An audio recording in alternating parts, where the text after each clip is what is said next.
ଅରଖପୁରରେ ଯୁବକଙ୍କୁ ଗୁଳିମାଡ଼ ଅଭିଯୋଗ ଘଟଣାରେ ନୂଆ ମୋଡ଼। ନିଜେ କାଣ୍ଡ ଭିଆଇ ନିଜେ ରଚିଥିଲେ ଚକ୍ରାନ୍ତ। ନାବାଳକଙ୍କ ସମେତ 2 ଗିରଫ, ବାଇକ୍ ଜବତ।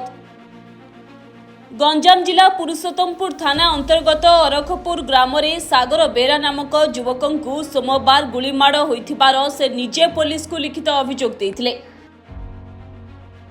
ଏହାକୁ ନେଇ ଥାନା ଆଇଆଇସି କୁଳମଣି ସେଠୀ ଏକ ମାମଲା ରୁଜୁ କରିଥିଲେ। ହେଲେ ଏବେ ସେହି ଘଟଣାରେ ଆସିଛି ନୂଆ ମୋଡ଼।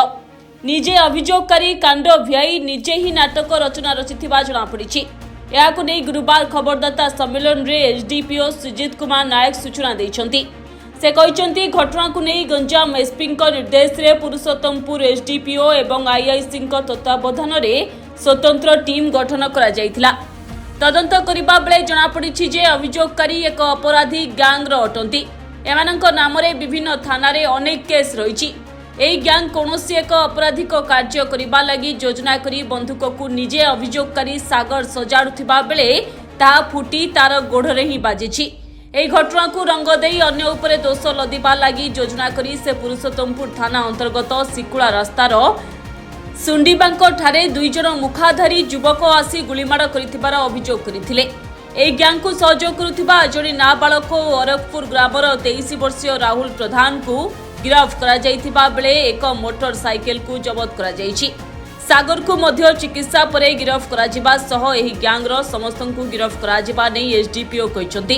2-3-26 ଆମର ଗୋଟେ सोशल मीडिया मध्ये ଆମେ ଜାଣିବାକୁ ପାଇଲୁ कि ଆମର जो पुरुषोत्तमपुर थाना अंतर्गत जो अरखपुर अच्छी से पाखे गोटे गुड़ीकांड होती आ से युवक जी आहत होती से मेडिकल एडमिट होती आम सागे सागे से बाबद स्पॉट को गलु मोर और आईसी जाकि स्पॉट तो कौन स्पॉट एमती आइडेंटिफिकेशन नहीं पारे कि चिन्ह बन किसी नाला गुड़ीकांड ब्लड फ्लड किसी नापर आम जाकि जी आहत मेडिकल पड़ते ना है सागर प्रधान सागर बेहेरा आकु जा जो पचारू सी से कथा कहले आज्ञा मु सकाळु आज झाड़ा जाइला बेले 2 जन बिलमाल आसले मत फायरिंग कर गोड़ धोई फायरिंग करके पड़े तापर तुम केमती आसल ना मोर सांग 2 जन आसिले राहुल आ गंगा से मत मेडिकल आनले गोटे ऑटो साहाय्य आनिके एडमिट करे।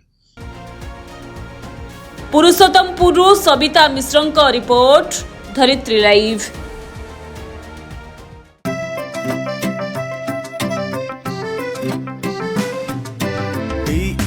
जी चाहता है चलो कुछ ऐसा करेंगे,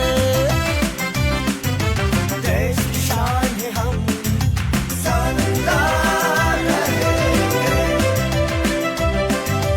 शानदार रहेंगे। टीएससी गुरुकुल गोठपाटଣା भुवनेश्वर।